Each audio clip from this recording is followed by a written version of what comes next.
Muy buenos días, amigos. Continuamos aquí en Vivir en Salud y ya saben, como cada lunes, nuestra sección de medicina de familia con nuestro invitado, el doctor José Luis Gallego. Muy buenos días, doctor. Buenos días, Ana. ¿Cómo estás? Muy guapa, como todos los fines de semana. Muchas gracias, igualmente, doctor. Hoy vamos a hablar también de un tema muy interesante, un tema que, bueno, pues que también tenemos en toda la población. ¿Cuál es? La hipoacusia, ¿no es así? ¿Verdad? Esa pérdida de audición, porque ya que nos escuchamos poco, fíjate lo grave que es aún encima perder oído, ¿no? Mucho peor.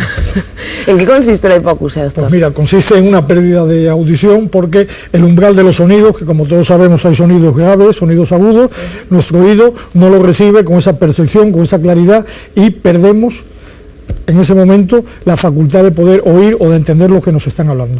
¿En qué población es más frecuente la hipoacusia? ¿En adultos o en niños? Hombre, la hipoacusia, Ana, es muy frecuente fundamentalmente en la población mayor, es decir, en aquellas personas que tienen más de 60 años, que con el paso del tiempo empiezan a envejecer y empiezan a perder audición.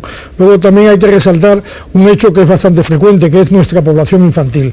La población infantil también está, según las estadísticas, de cada 1000 niños, 1 o 2 padecen un problema grave de sordera, que es diagnosticado fundamentalmente por su pediatra en un primer estadio y posteriormente por el otorrino y en algunas ocasiones, dependiendo de la gravedad, por el neurólogo infantil, que se encargaría en este caso de diagnosticar con una certeza absoluta cuál es la causa fundamental que produce hipoacusia en los niños. ¿Hay alguna diferencia entre hombres y mujeres a la hora de hablar de hipoacusia? Bueno, la diferencia es que las mujeres sois un poco sordas de vez en cuando ante las cosas importantes, pero bueno, ese es otro tema.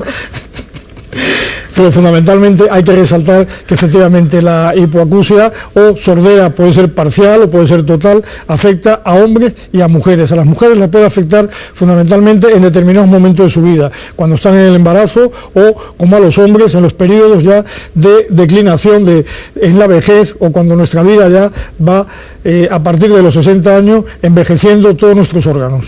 Doctor, ¿la hipoacusia surge de repente o tiene algunas causas? ¿Es hereditaria?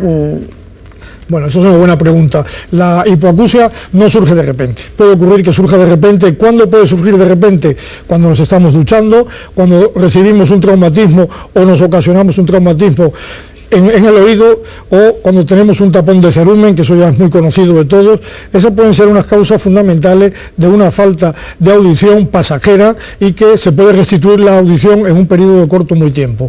Otra causa puede ser las enfermedades, como puede ser la ingesta de medicamentos, como pueden ser enfermedades de tipo hereditario y otro tipo de enfermedades como la hipertensión, la diabetes, que en algunas ocasiones puede originar pérdida de la audición. Doctor, has dicho la ducha. ¿Puede ser una causa? En la ducha en algunas ocasiones no tenemos cuidado y se introduce agua en el conducto auditivo externo que pasa a nuestra membrana, a nuestro tímpano, y eso provoca una especie de tapón que impide que el sonido que viene por el aire, el sonido que se conduce hacia el oído interno para que percibamos el sonido, se encuentra distorsionado. Distorsionado porque encuentra un obstáculo en su camino, como muy bien ha dicho Ana, que puede ser el agua que se introduce en el oído de manera inoportuna en el momento que estamos duchándonos. Por lo tanto hay que tener mucho cuidado cuando tengamos contacto con el agua, ¿no? Para muchísimo cuidado, fíjate, voy a tomar agua. Pues mucho cuidado, sí. Sabemos, doctor, que hay diferentes niveles, como bien nos has comentado, de hipoacusia. Hay unos niveles más leves y otros más graves. ¿Cómo se diagnostica la hipoacusia? Bueno, el diagnóstico, existen unas pruebas fundamentales que se denominan audiometría.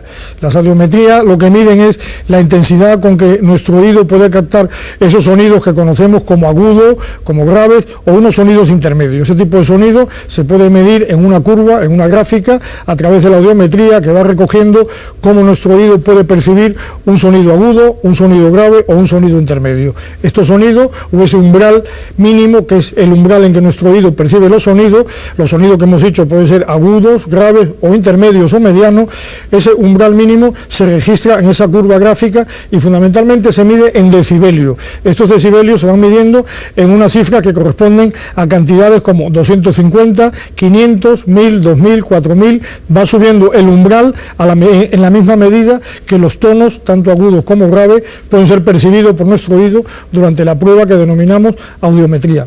Entonces, ¿y cómo nosotros podemos saber o podemos darnos cuenta que estamos sufriendo de hipoacusia, bueno, en cualquier caso de leve a grave? ¿Cómo podemos darnos cuenta? Hombre, en algunas ocasiones, por ejemplo, cuando un niño, nuestra población infantil, le hablamos, nos dirigimos a él, vemos que ese niño, a pesar de haber un gran ruido, a pesar de que estamos hablando, no es capaz de girar la cabeza, es decir, no responde al sonido. Ese puede ser un síntoma de que ese niño padece una hipoacusia, aunque sea leve.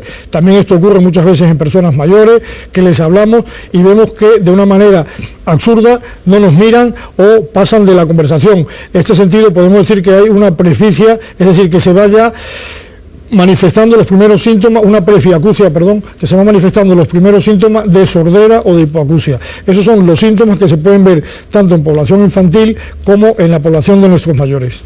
¿Qué tratamientos existen para la hipoacusia?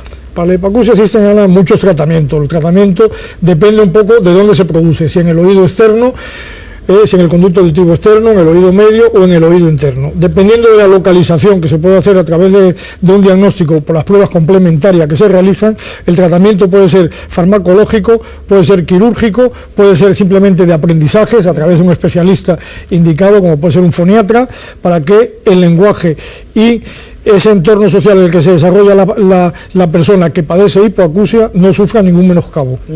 También sería el caso de los audífonos.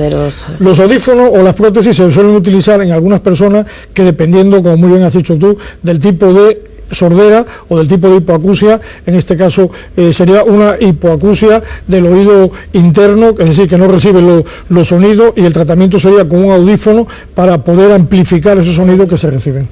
En cualquier caso, doctor, depende de los niveles que existen de hipoacusia.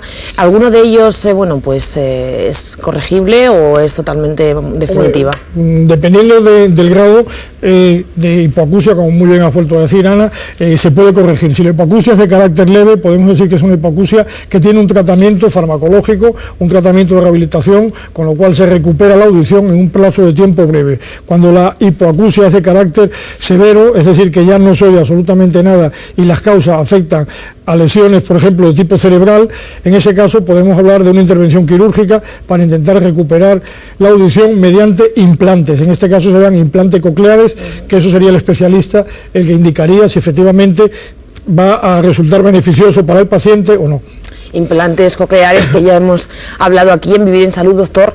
¿Cómo podría afectarnos en nuestra vida cotidiana? ¿Qué consecuencias nos trae a nosotros una hipoacusia? La hipoacusia fundamentalmente en nuestra vida cotidiana supone una alteración del aprendizaje del lenguaje, una alteración de nuestro aprendizaje intelectual, una alteración de nuestra comunicación en el entorno familiar y en el entorno social. Y estas son unas secuelas bastante graves, ya que limitan la capacidad de relación del ser humano con el entorno social, repito, familiar, y con lo que es fundamental, con el lenguaje. El lenguaje es el medio con el que nos podemos comunicar.